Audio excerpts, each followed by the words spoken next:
La reina debe viajar sola. Bienvenidos. Su asiento está reservado en la butaca introvertida.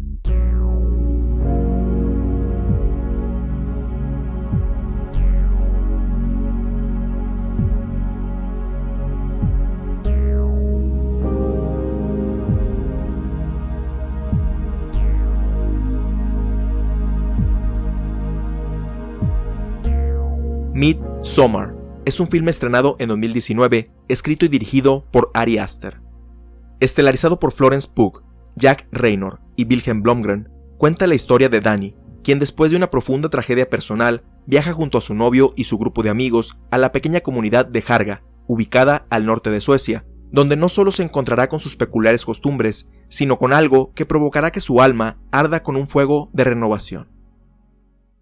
El año pasado, se estrenó la película Hereditary, del mismo director Ari Aster, la cual, aunque sí se estrenó en México en las salas de cine comerciales, no tuve la oportunidad de verla por dos cuestiones. Una, pues la logística de las ocupaciones que tengo, pero también porque, como pasa muy seguido, le ponen otro nombre diferente cuando la estrenan en otros países. Entonces, aunque yo había escuchado sobre la película por reseñas o por videos de YouTube que la mencionaban, no sabía que era la misma, entonces no hice el esfuerzo inicial por acudir a la sala de cine. Eventualmente estuvo disponible en servicios de streaming legales y fue donde tuve la oportunidad de verla y me sorprendió bastante. Puedo decir que me sorprendió, aunque ya había escuchado algunas cosas al respecto. En concreto, lo muy pesada que estaba, que pues no era un terror común o un terror como el que se acostumbra últimamente, era más real de cierta forma tenía cuestiones ahí sobrenaturales o espirituales, pero la cuestión ahí de la familia que trata, la cuestión de la mamá, de cómo ella no quiere repetir los errores del pasado y cómo a final de cuentas se va reflejando en su vida, en sus hijos, la salud mental, que también es algo que venía arrastrando anteriormente, y la violencia o las escenas gráficas que salen en esa película son bastante crudas o bastante reales. O sea, aunque si te las platican pudieras pensar que son un tanto exageradas,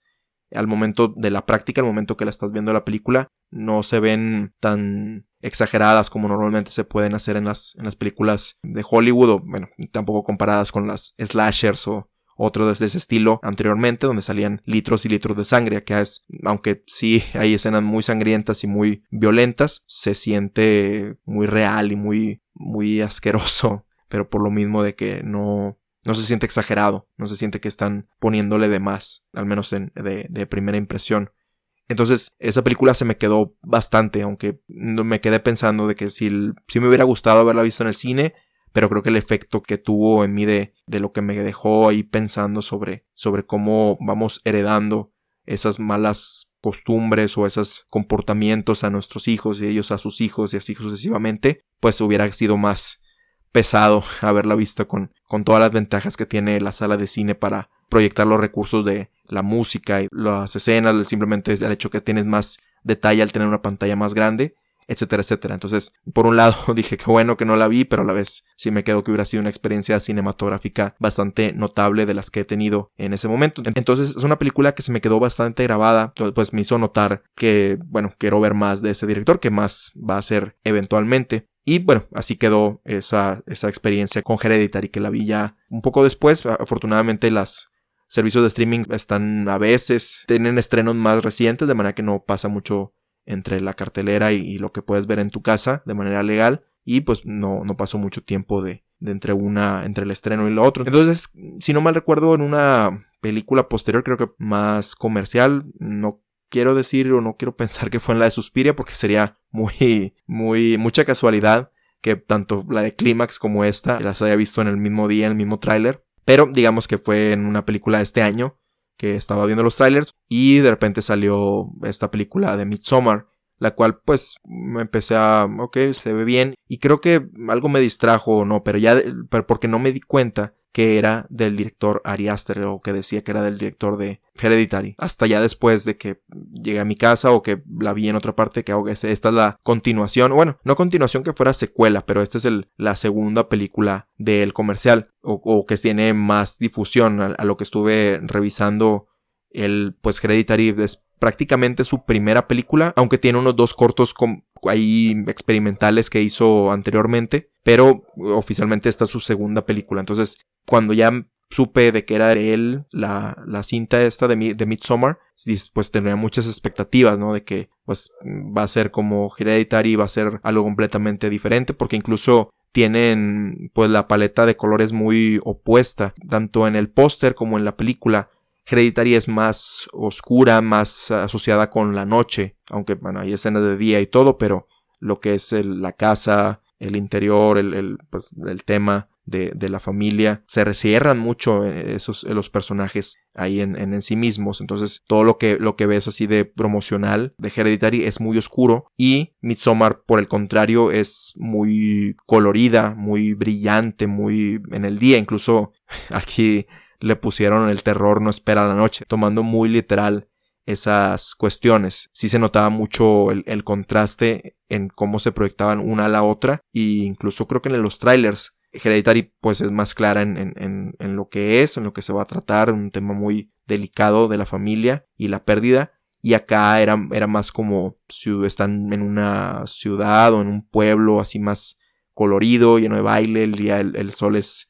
brillante, el cielo está más azul de lo normal, o muy exageradamente azul. Y entonces, pues, ¿cuál es el elemento? Incluso si iba a ser una película del mismo género, de terror o suspenso. Entonces, esas eran las expectativas de que, bueno, que va a ser igual, o va a tener el mismo, no que necesariamente que tengan que ser iguales, pero que tuvieran algo que los conectara, ¿no? Que lo que yo considero que hace Ari Aster es, pues, sí, introducir elementos espirituales o muy etéreos en sus tramas, pero siempre conectándolas con un elemento humano o con dilemas o tragedias del ser humano y sus relaciones. En el caso de Hereditary era, como mencionamos, muy de la familia, muy de lo que pasa entre ellos y los conflictos que vienen de la familia inmediata, de los hijos y los padres, así como las generaciones anteriores que van heredando estas costumbres que se van repitiendo. Y acá es entre 2 personas que tienen que, pues ahí versus unas diferencias que tienen, para no entrar en spoilers todavía en esta sección. O sea, es un poco más pequeña la escala, si de por sí ya era más pequeña en la anterior, pero va teniendo implicaciones más grandes conforme va avanzando la trama. Pues sí tenía bastantes expectativas de esta película, y pues todavía más porque originalmente en Estados Unidos se estrenó en lo que fue junio, que incluso coincide con las fechas que se celebra del Midsommar o el solsticio de verano, que es una celebración pues que tiene toques cristianos y pero se celebra en diferentes países de diferentes formas, pero en sí pues festeja lo que es la primavera o las cosechas y una época de renovación y todo eso es lo que estuve viendo. En general no es tal cual como se muestra en la película como se celebra, pero tiene al menos esa esencia de celebrar como que a lo nuevo, ¿no? Como que lo que viene, de darle pie a los nuevos frutos que da la naturaleza o el planeta Tierra, o la conexión que tienen las personas con su entorno, ¿no? Y con la religión. Por eso va lo cristiano, que van conectándose con eso, porque va derivado de sus dioses o su dios en el que creen. Entonces, como les comentaba, la película originalmente se estrenó en junio o julio de este año en Estados Unidos, en otras partes del mundo. Aquí tenía la fecha, creo que no tenía la fecha de junio o julio. Usualmente lo que hacen es, cuando llega aquí a México este tipo de películas que no son como Avengers o algo así, llegan como un mes después, como fue en el caso de la película de Nosotros. Y pues bueno, pues nosotros no se me hizo tan extraño que la retrasaran para agosto. Pero creo que porque se iba a estrenar la película esta de Tarantino, la de Había una vez en Hollywood, la retrasaron hasta septiembre. Entonces, por eso es que hasta ahora tuve la oportunidad de ir a verla, y por eso estamos hablando hasta ahora de esa película. Probablemente si nos estás escuchando y vives en Estados Unidos, a lo mejor ya la viste hace mucho tiempo, o si la viste por medios no tan legales, si se puede decir de alguna manera, se te dirá, ¿por qué hasta ahora están hablando de esta película? Bueno, es por eso, porque tanto Cinépolis como Cinemex, que son las cadenas de aquí, la retrasaron hasta esta fecha, que es en mediados de septiembre o casi finales de septiembre. Pero como comentaba, tenía muchas expectativas de esta película. Y tenía porque ya la vi. Y no estoy o sea, lo que no quiero dar a entender es que no las cumplió, sino que pues sí la estaba esperando bastante. Y en términos generales, pues las cumplió. Es difícil decir que las cumplió porque tendría que describir exactamente qué expectativas tenía de la película y era, o qué esperaba que fuera, y no es de que, cuando digo que cumplió mis expectativas, no es de que, la trama es exactamente lo que me esperaba. No. Es lo que mencionaba hace un momento, que mantiene ese tono de Hereditary, de una situación muy extraordinaria para explorar una situación muy cotidiana o muy del diario que tenemos las personas, sobre todo las que estamos o las que hemos estado en una relación sentimental, en el caso de Midsommar comparado con Hereditary, que era más familiar. Entonces, en ese sentido las cumplió. Lo que es la cinematografía, la tensión que provoca o que suele tener, o la que tenía Hereditary, está presente acá, siento que incluso más. Y como digo, personajes humanos que experimentan una situación muy extraordinaria y que los saca o los hace enfrentar sus demonios o sus dioses lo que ellos, o sus creencias, si se le puede comentar de alguna forma. Entonces, a pesar de que todas esas expectativas que tenía por la película anterior y por el tiempo que se retrasó la película en estrenarse, siento que las cumplió y con bastantes creces. Creo que sí se puede comparar porque son del mismo director y tienen muchas cosas en común, pero no me es difícil decir si me gusta una más que la otra. Siento que en una salí con un sentimiento más de pesar al terminar la historia, y con otra terminé con un sentimiento así que vi muchas cosas o muchas cosas que me sacaron, o sea, se me quedaron o me hicieron que el corazón se me hiciera para adentro, pero al final lo sentí, sentí como que un alivio, que sería como la manera de contrastar, de que a pesar de tener muchas similitudes, terminan siendo algo diferentes. Sin entrar a los spoilers, que es lo que vamos a pasar, porque esta película tiene varios detalles que desde el momento que los vi sabía que quería hablar de ellos con mis amistades y en este caso con ustedes aquí en el programa. Sin más ni más, vamos a pasar a la sección de spoilers en 3, 2, 1, comenzamos.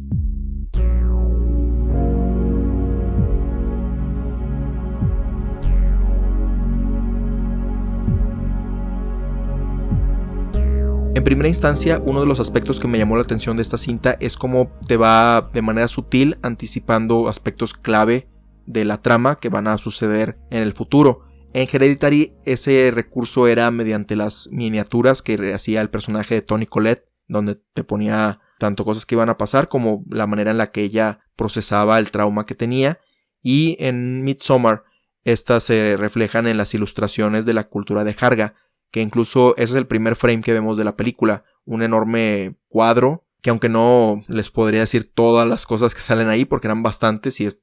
lo primero que ves, entonces no está impactante, pero o sea, tienes que empezar a ver toda la cinta, pero mi primera reacción fue de que, siento que esto es como que de manera condensada lo que es la celebración, porque habla de la luna y el sol, de las personas danzando. Creo que hay algunas referencias a algunos de los destinos de los visitantes, de los que venían de fuera. Y dije, esto es como que una introducción a lo que va a ser la cultura que vamos a ver, todo lo que vimos eventualmente en la cinta. Me gustaría, cuando la pueda ver otra vez, ya sea si tengo la oportunidad de ir al cine o en el momento que esté disponible en alguna plataforma de streaming,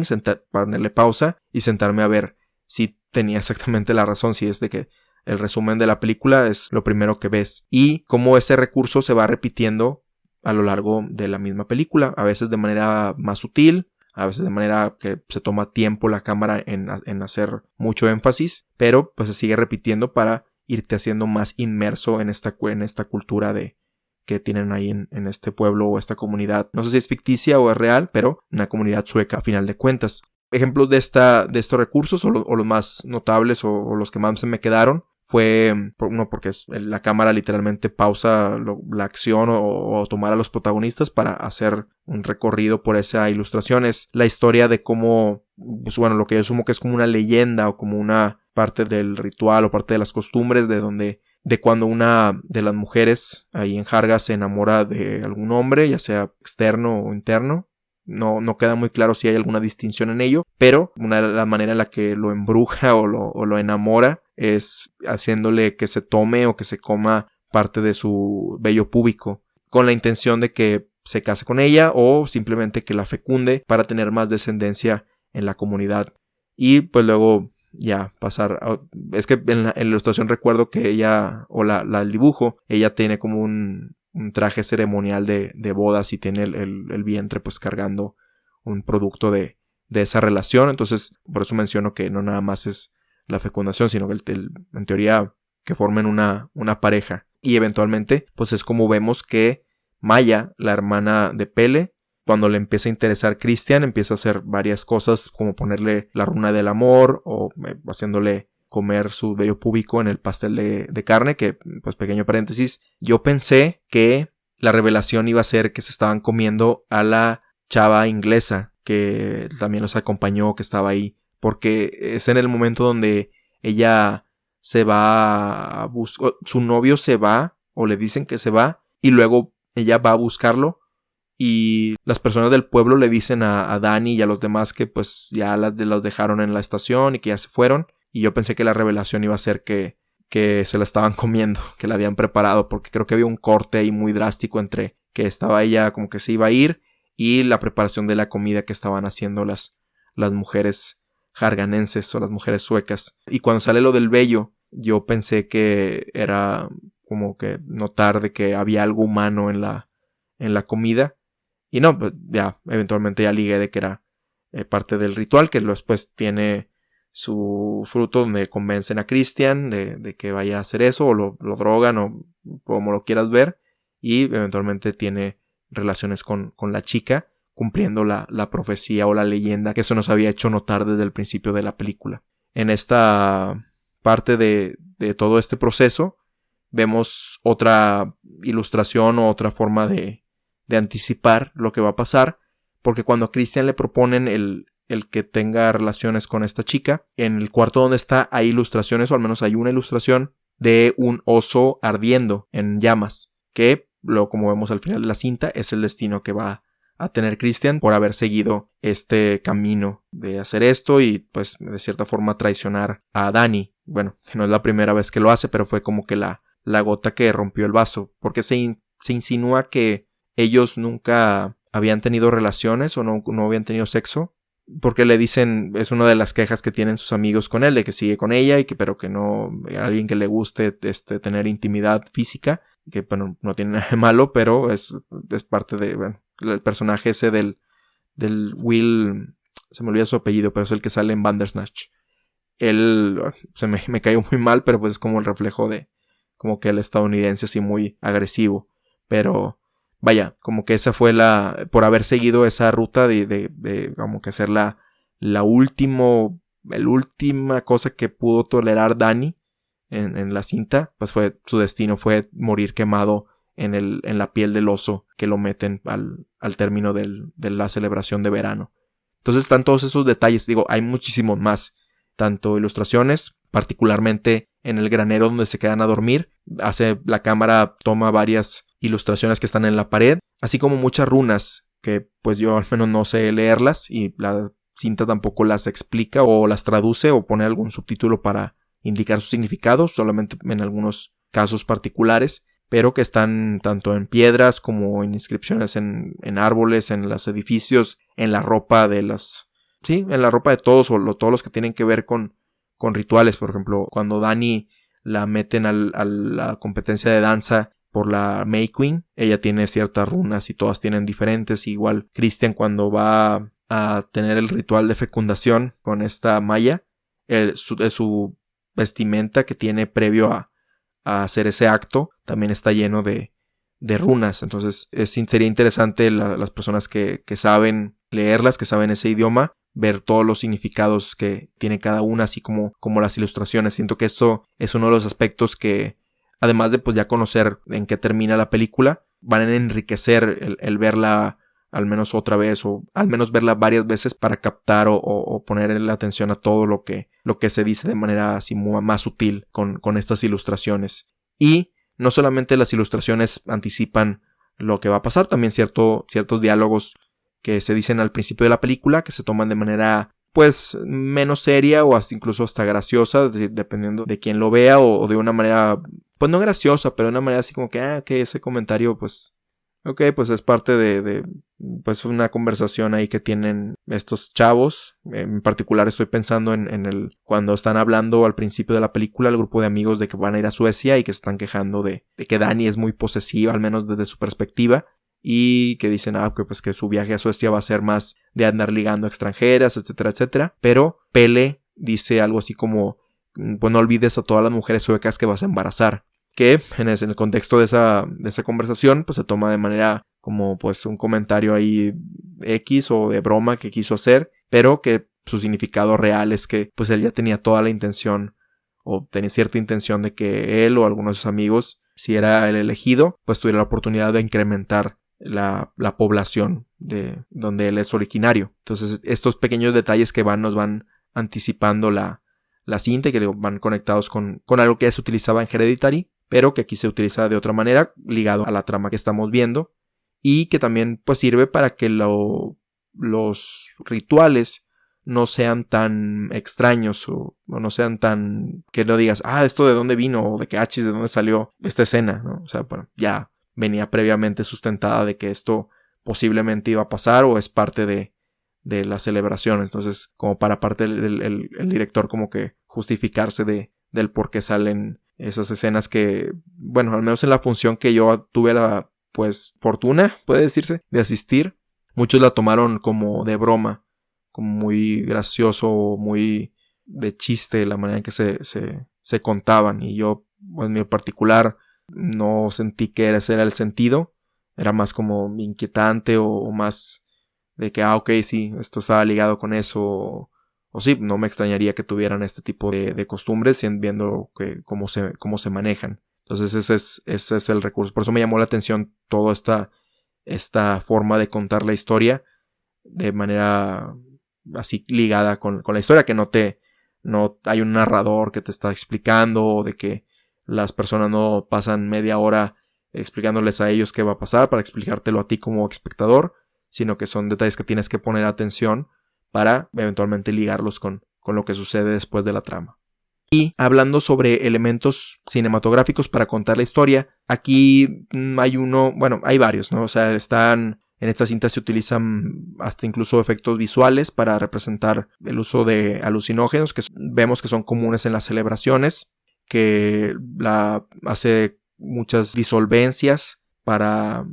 hacer el paso del tiempo, para indicar desorientación un poco, que las personas están perdiendo la noción del tiempo que ha pasado entre un evento y otro. Y en particular,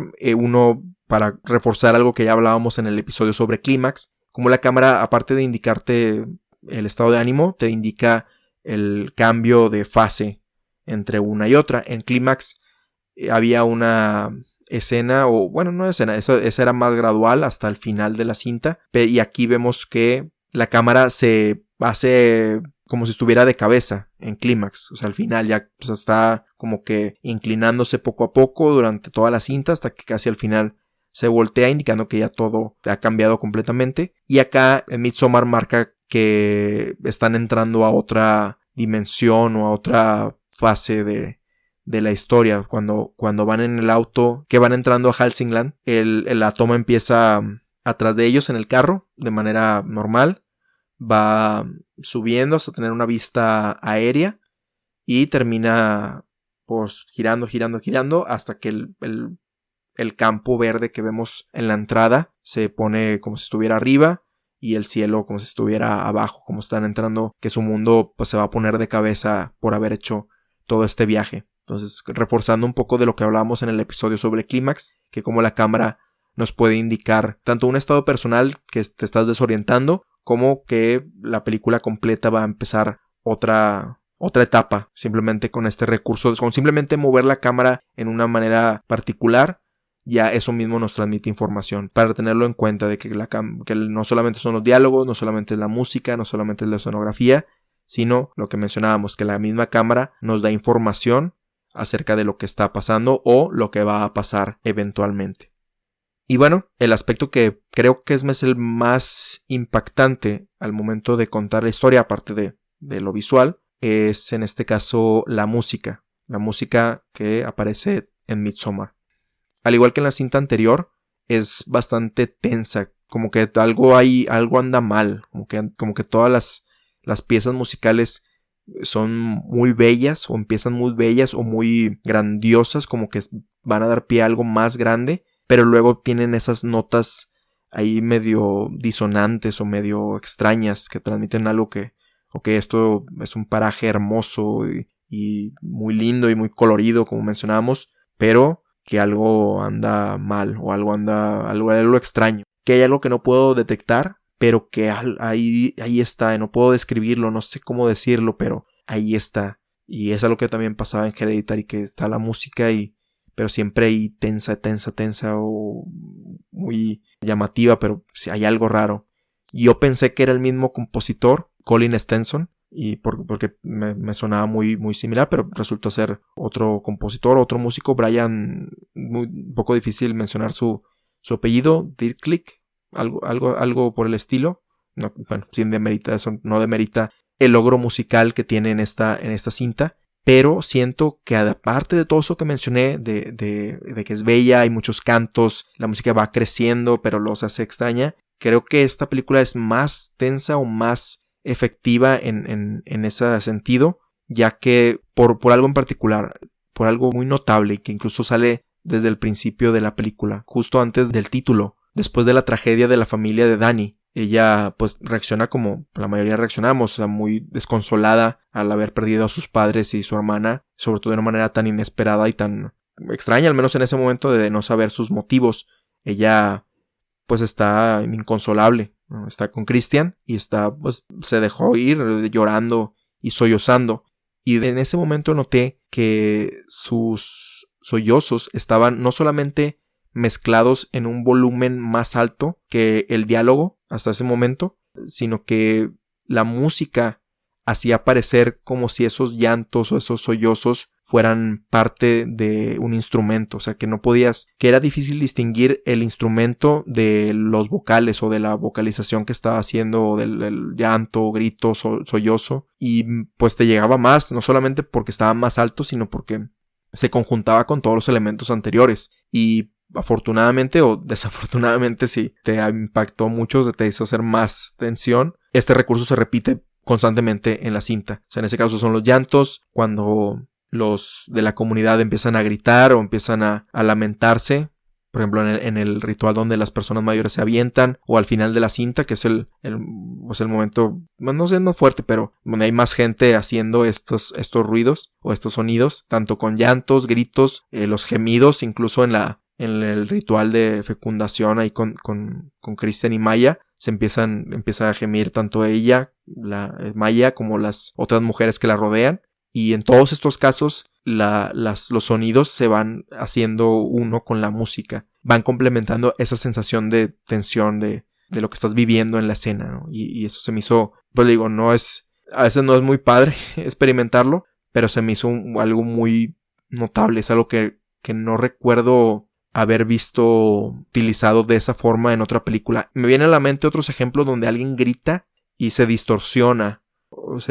como si fuera un riff, no sé, sí ha habido otros ejemplos, pero no a este grado en el que se utiliza en Midsommar. Es algo que me quedó impactado, y por eso la última escena aún, o sea, como que es la culminación de todo esto, ¿no? O sea, están las visuales, el factor emocional de lo que pasó al final o de lo que pasa al final, combinado con la música, y todavía combinado con lo que está pasando, con lo que cómo están sintiendo la escena de los personajes, mezclado con la música. Por eso al principio del episodio mencioné que esta película, contrariamente a Hereditary, en vez de dejarme un sentimiento así muy pesado, a pesar de que vi cosas muy feas, como la violencia que sale ahí, bueno, al final sale algo no muy agradable para ciertos personajes que lo sufren, pero viendo desde la perspectiva de Dani, fue como que algo hasta cierta forma triunfal o una catarsis. Por eso digo que este es el elemento más, no sé si el que más, bueno, al menos más en mi opinión,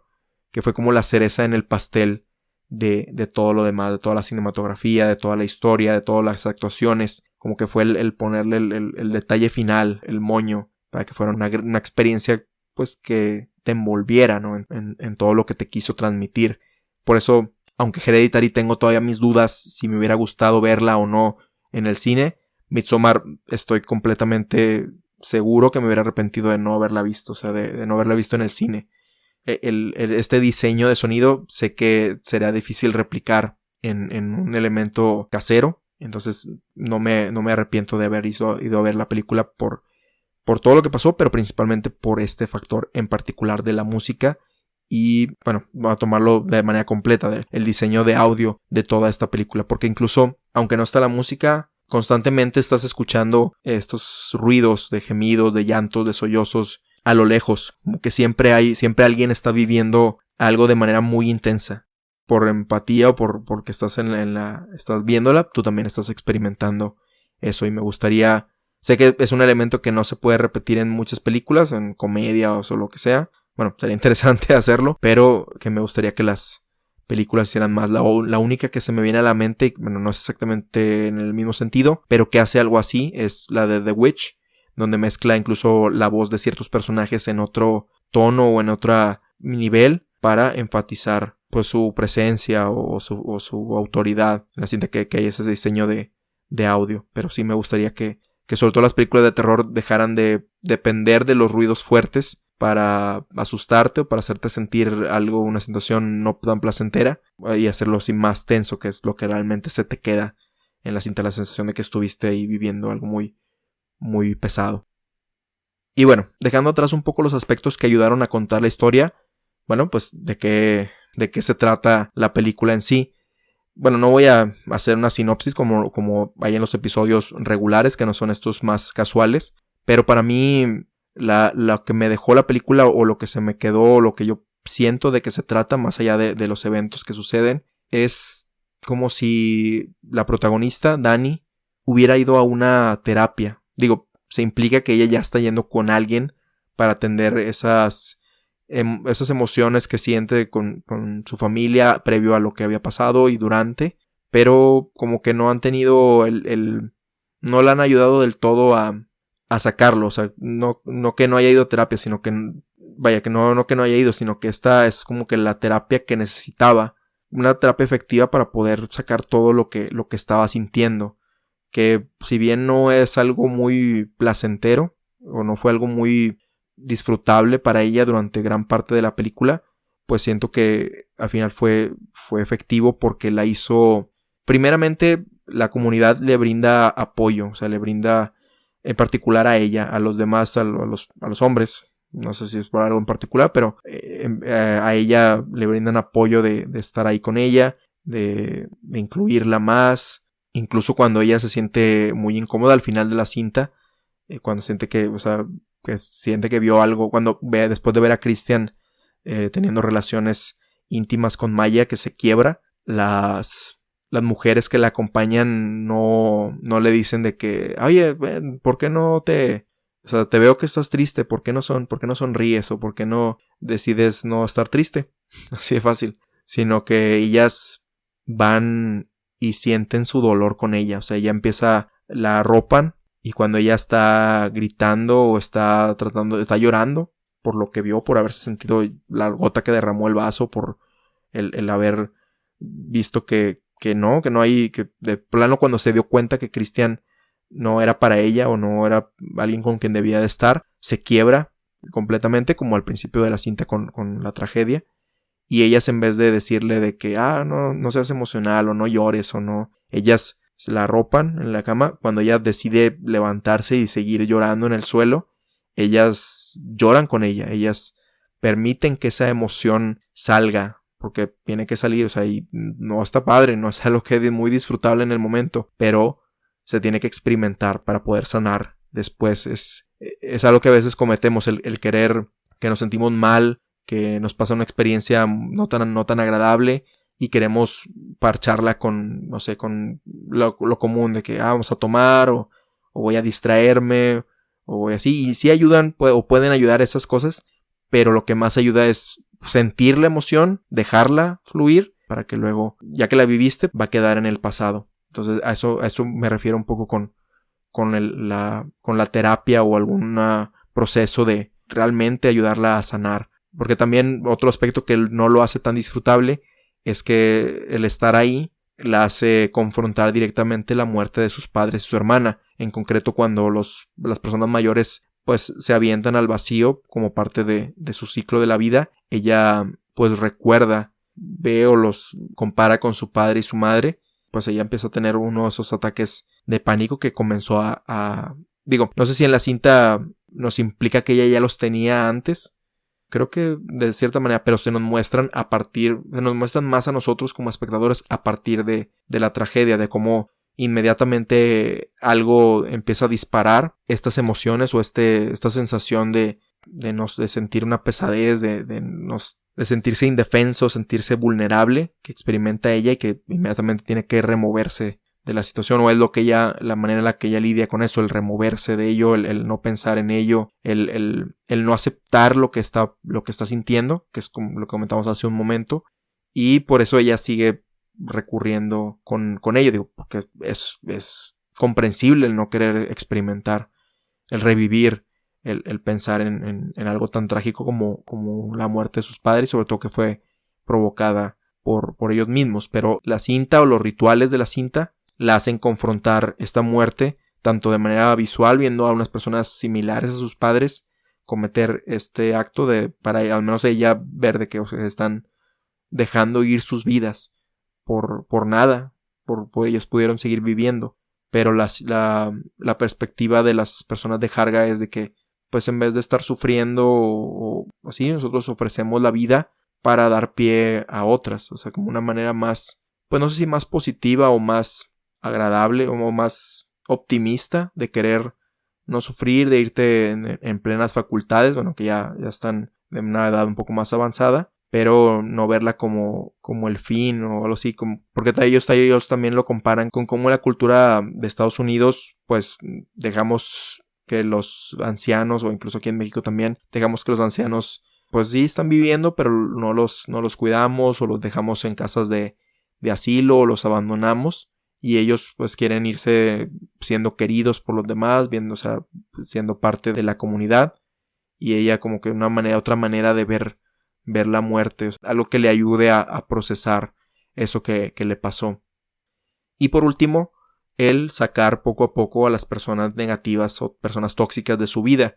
Que en este caso, bueno, los amigos que tenía, creo que es Mark y Josh, que pues siempre estaban criticándola o frente a Christian de que es bien exagerada, ella está fingiendo todo esto, lo que está sintiendo pues no así, está abusando de ti, o sea, y ellos no querían que la acompañara al viaje, etcétera, etcétera, o sea que no, pues sí es como que sí, era parte del grupo de amigos por estar en una relación con Christian, pero pues no le ayudaban y siempre estaban como que haciéndola menos, incluso por eso Dani tiene una alucinación sobre que la van a abandonar ahí, que se van a ir y le van a dejar en la comunidad sin avisarle o sin considerarla, ¿no? Entonces, poco a poco, si hacemos la analogía que toda esta celebración pues fue una terapia, poco a poco fueron eliminando o sacando de la vida de Dani a estas personas para pues que ella empecé como que de nuevo con su vida. Y principalmente pues sacar a Christian de ella, que es que al principio de la cinta nosotros vemos o nos hacen sentir que ella está siendo demasiado exigente, no porque nos muestren solamente la perspectiva de Christian, sino porque ella misma siempre se la pasa disculpándose por todo lo que hace, el no querer ofender, el no querer hacer alguna ruptura, o sea, alguna pelea en la relación, el no querer imponer cuando ella se siente incómoda, o sea, por ejemplo, que no se siente cómoda a lo mejor yendo a las fiestas, que no se siente cómoda tomando los hongos alucinógenos al principio, que no se siente cómoda yendo al viaje porque siente que, o sea, porque siente que es una molestia, que por eso no le dijeron. Entonces, tanto la película como la misma Dani nos hace creer que ella es la que es demasiado exigente. Pero poco a poco empezamos a ver que realmente es Christian el que pues no le importa, o sea, no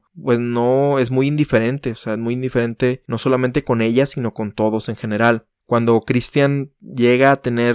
algunas pláticas que deben ser sinceras muchas de ellas o todas son a través del espejo, o sea que él no está precisamente en la toma, sino que es el reflejo de él en un espejo, el que está hablando. Que esa es una manera en el lenguaje cinematográfico que es como que una doble cara o un engaño a lo que no es completamente real, a lo que está pasando o lo que está diciendo la persona. Y también usualmente él está de espaldas o no viendo a la persona con la que está hablando lo que le está diciendo. Ejemplo de esto último es cuando Christian le dice a Mark, si no me recuerdo, el que fue a hacer la tesis, que él también la va a hacer ahí. O sea, cuando ya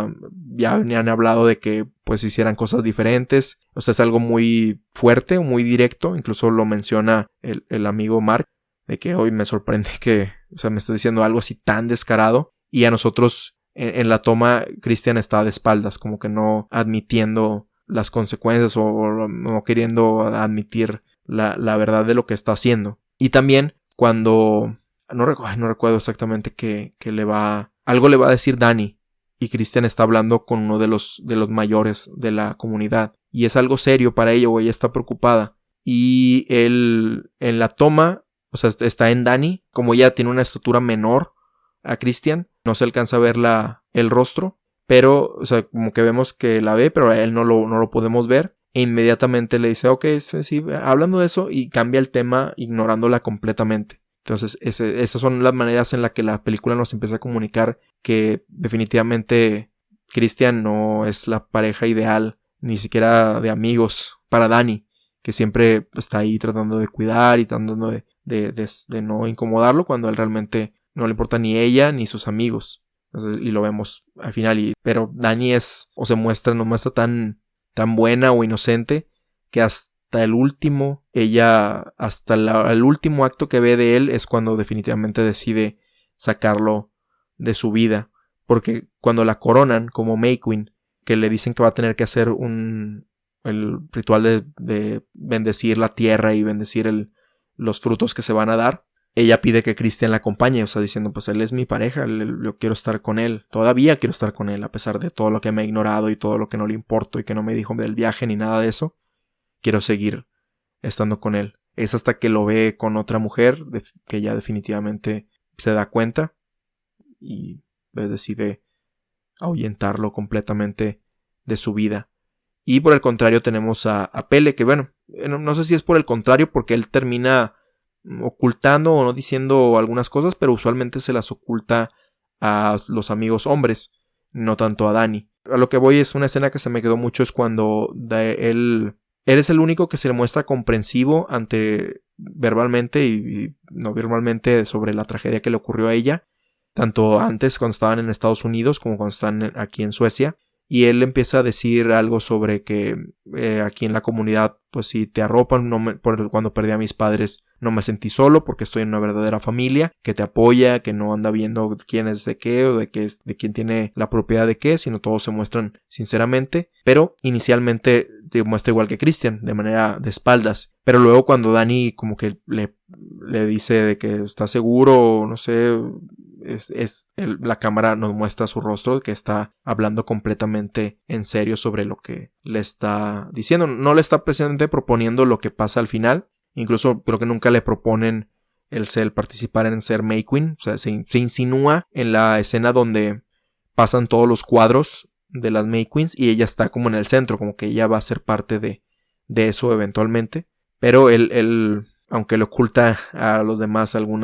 exactamente los detalles de lo que va a pasar, con ella siempre es sincera como parte del ayudarla a recuperarse o ayudarle a sacar a estas personas de su vida. Incluso desde el principio él es el único que se muestra como contento de que ella vaya al festival. Pero no sé si obviamente era toda su intención lo que mencionamos, esta semi-analogía o esta analogía de que iba a ser una terapia para ella,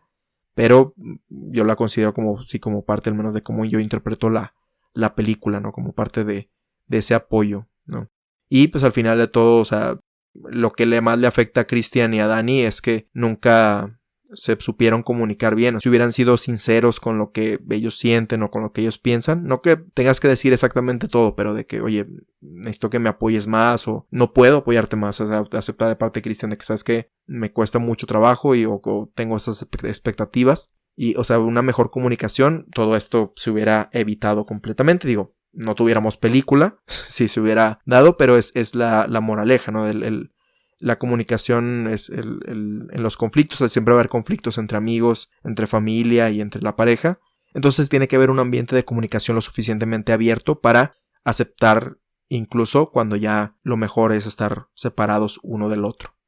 Entonces esa es como la moraleja. El problema es que quisieron seguir intentándolo a pesar de que era obvio que uno daba más que el otro y al otro definitivamente no solamente no daba lo mismo, sino que no le importaba y hasta olvidaba cosas importantes como el tiempo que llevaban juntos o el cumpleaños de la otra persona, que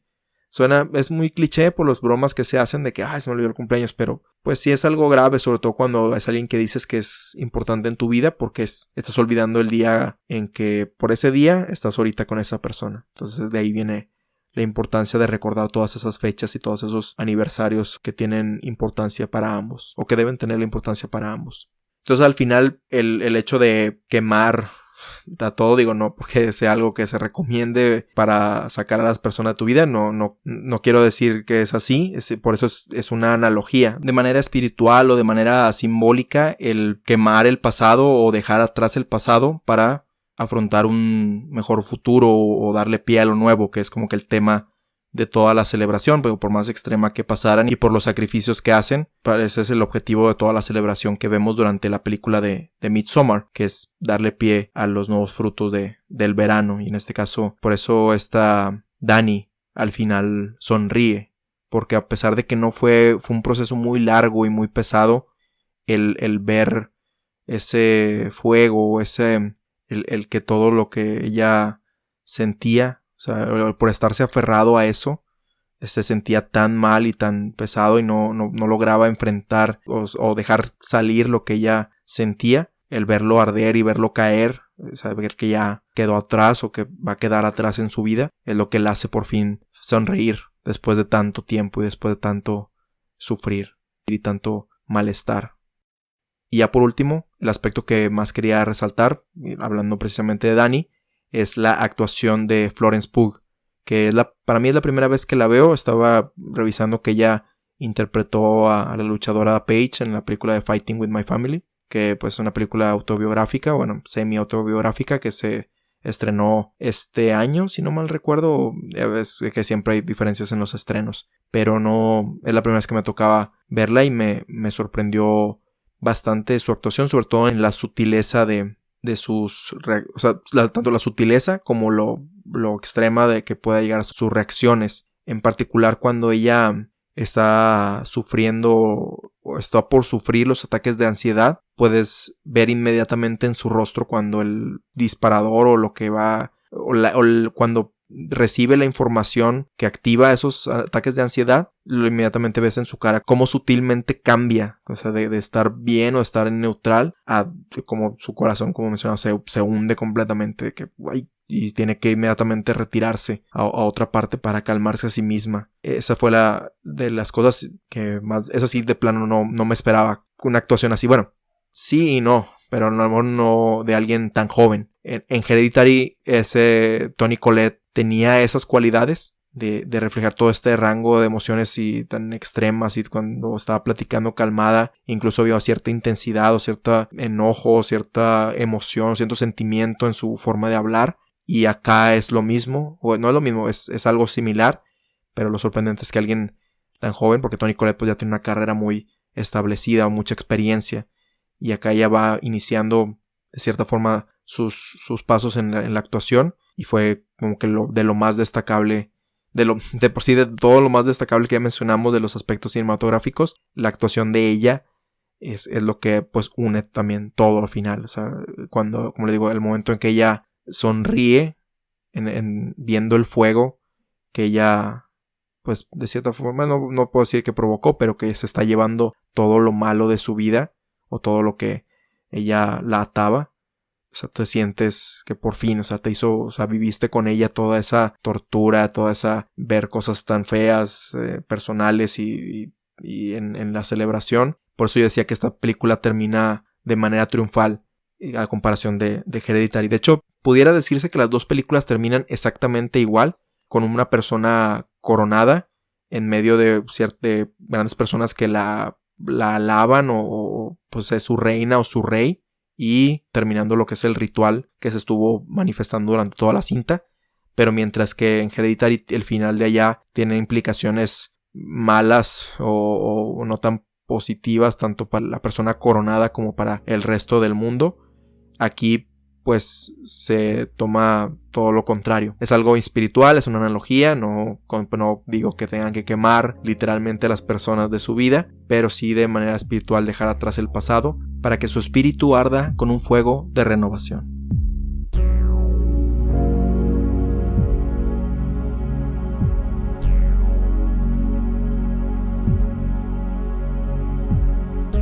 Te recordamos que puedes compartirnos tus opiniones, ideas, sugerencias y o comentarios sobre la película Midsommar o cualquiera de nuestros episodios anteriores al correo contacto@butacaintrovertida.com.